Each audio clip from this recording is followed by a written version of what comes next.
से पूछ रहे थे क्या हैदराबाद भाग्यनगर हो सकता है। मैंने कहा क्यों नहीं। उन्होंने कहा कैसे। हमने कहा देखिए, उत्तर प्रदेश में भारतीय जनता पार्टी की सरकार आई, हमने फैजाबाद को अयोध्या कर दिया, हमने इलाहाबाद को प्रयागराज कर दिया, वहां पे गंगा यमुना को पवित्र नदियां मिलती हैं, कुंभ का भव्य आयोजन होता है, हमने उसका नाम प्रयागराज किया, उसका वही पौराणिक नाम था। तो फिर इसका वास्तविक नाम भाग्यनगर क्यों नहीं हो सकता। अगर यहां पर यहाँ की जनता भाग्यनगर, ये चुनाव आप सब तय कर सकते हैं कि हैदराबाद में परंपरागत लूट खसोट को फिर से निजामशाही का पर्याय बनाने वाली, यहां पर एक परिवार और उनकी मित्र मंडली को लूट खसोट की आप छूट देने के लिए यहां पर एक फिर से उन्हें फ्रीडम देना चाहते हैं, या फिर मित्रों हम सबको तय करना होगा कि हैदराबाद को भाग्यनगर बना करके फिर से विकास की नई बुलंदियों तक पहुंचाना है। यही वो बयान है जिसने माना जाता है कि हैदराबाद के चुनाव में भाजपा का भाग्योदय कर दिया।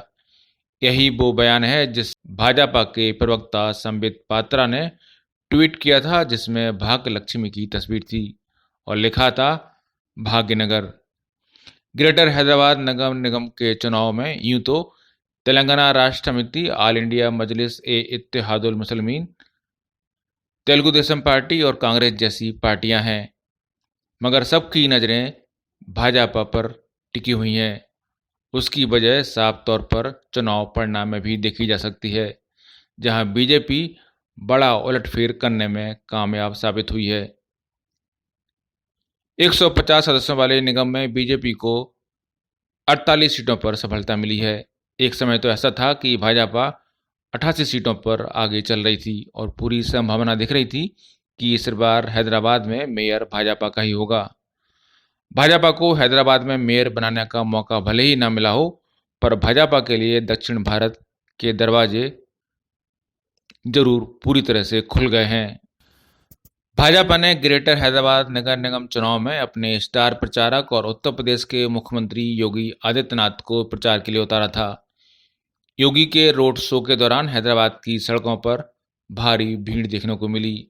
इस रोड शो के दौरान योगी ने कहा था कि हमने फैजाबाद का नाम अयोध्या किया, हमने इलाहाबाद का नाम प्रयागराज कर दिया, ये हमारी संस्कृति के प्रतीक हैं। तो हैदराबाद का प्राचीन नाम भाग्यनगर क्यों नहीं हो सकता। इस पर असदुद्दीन ओवैसी की तीखी प्रतिक्रिया ने आग में घी का काम किया। माना जाता है कि उनका यह बयान काम कर गया और चुनाव में जमकर ध्रुवीकरण हुआ, जिसका सीधा सीधा फायदा भाजपा को मिला है। हमने कहा देखिए, उत्तर प्रदेश में भारतीय जनता पार्टी की सरकार आई, हमने फैजाबाद को अयोध्या कर दिया, हमने इलाहाबाद को प्रयागराज कर दिया, वहां पे गंगा यमुना को पवित्र नदियां मिलती हैं, कुंभ का भव्य आयोजन होता है, हमने उसका नाम प्रयागराज किया, उसका वही पौराणिक नाम था। तो फिर इसका वास्तविक नाम भाग्यनगर क्यों नहीं हो सकता। अगर यहां पर यहाँ की जनता भाग्यनगर। लेकिन सिर्फ यही कारण नहीं है। हैदराबाद में भाजपा की जीत के और भी कई कारण हैं। जीएचएमसी चुनाव सिर्फ कहने के लिए ही नगर निगम का चुनाव था। बीजेपी ने जिस अंदाज में यहां अपने स्टार प्रचारकों की फौज उतार दी, उससे साफ है कि पार्टी ने इसके लिए लंबी तैयारी की थी। आखिर हो भी क्यों ना। हैदराबाद नगर निगम के अंतर्गत 24 विधानसभा सीटें आती हैं और यहां पर 5 लोकसभा सीटें हैं। पूरे तेलंगाना में 15 लोकसभा सीटें हैं, जिसमें से 5 सिर्फ ग्रेटर हैदराबाद म्युनिसिपल कॉरपोरेशन के अंतर्गत आती हैं। कोई आश्चर्य नहीं कि बीजेपी ने हैदराबाद नगर निगम के चुनाव बेहद आक्रामकता के साथ लड़े। देश के किसी भी नगर निगम चुनाव को बीजेपी ने पहली बार इतनी आक्रामकता से लड़ा। चुनाव प्रचार के लिए पार्टी ने प्रधानमंत्री नरेंद्र मोदी, रक्षा मंत्री राजनाथ सिंह को छोड़कर अपनी पूरी फौज उतार दी। चुनाव प्रचार के लिए बीजेपी अध्यक्ष जेपी नड्डा, यूपी के मुख्यमंत्री योगी आदित्यनाथ, गृह मंत्री अमित शाह हैदराबाद पहुंचे और रोड शो किया। इसके अलावा पार्टी ने स्मृति ईरानी, प्रकाश जावड़ेकर, तेजस्वी सूर्या, देवेंद्र फडणवीस जैसे नेताओं को भी चुनाव में उतारा था। असदुद्दीन ओवैसी की पार्टी ऑल इंडिया मजलिस इत्तेहादुल मुस्लिमीन भी चुनाव के मैदान में बड़ी दावेदार थी, मगर उनका पूरा ध्यान चुनाव तैयारियों से ज़्यादा भाजपा नेताओं के हमलों के जवाब देने में रहा।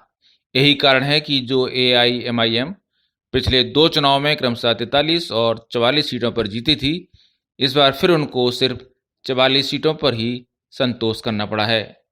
वर्ष 2016 में भाजपा को GHMC के चुनाव में 4 सीटें मिली थीं और अब ये संख्या 48 हो गई है। भाजपा की इस जीत पर भाजपा के प्रदेश अध्यक्ष अमित शाह ने भी ट्वीट कर तेलंगाना के लोगों को प्रधानमंत्री नरेंद्र मोदी के नेतृत्व में विकास की राजनीति पर भरोसा जताने के लिए आभार जताया है। साथ ही उन्होंने इस सफलता के लिए भाजपा के राष्ट्रीय अध्यक्ष JP नड्डा और प्रदेश अध्यक्ष बांडी संजय कुमार का भी आभार जताया है। बीजेपी शुरुआत से ही दावा करती रही है कि तेलंगाना की जनता का राज्य की TRS सरकार से मोह भंग हो गया है। बीजेपी की राष्ट्रीय अध्यक्ष JP नड्डा ने दावा किया कि तेलंगाना के लोग राज्य में कमल खिलाना चाहते हैं। नड्डा ने आरोप लगाया कि मुख्यमंत्री चंद्रशेखर राव के नेतृत्व वाली तेलंगाना सरकार कोविड-19 से निपटने में कमजोर साबित हुई। उन्होंने कहा कि उच्च न्यायालय ने भी लेक्चर कार्रवाई के चलते नाराजगी जाहिर की थी। बीजेपी ने तेलंगाना राष्ट्र समिति सरकार पर गरीबों के लिए 7 लाख मकान बनाने का उसका वादा पूरा नहीं करने का आरोप लगाते हुए कहा कि 6 साल सत्ता में रहने के बाद भी केवल 50,000 मकान ही बन पाए। नड्डा ने राज्य सरकार पर युवाओं को रोजगार देने के वादे पर भी खरा नहीं उतरने का आरोप लगाया था। इस जीत के बाद एक कहा जा सकता है कि भाजपा के लिए अब दक्षिण दूर नहीं है। एक समय था जब तेलंगाना हो या तमिलनाडु और पश्चिम बंगाल जैसे राज्य, इन राज्यों में बीजेपी की जीत या पार्टी के चुनौती देने की स्थिति में होने की तक भी कल्पना नहीं की जा सकती थी। वहीं राज्यों में पार्टी अपने पैर तेजी से पसार रही है। इसकी सबसे बड़ी वजह है कि यहाँ तीसरे विकल्प के तौर पर कांग्रेस कमजोर हुई है। कांग्रेस की यही कमजोरी GHMC चुनाव में भी बीजेपी के लिए वरदान साबित हुई और पार्टी वोटरों के लिए एक विकल्प बनकर उभरी है।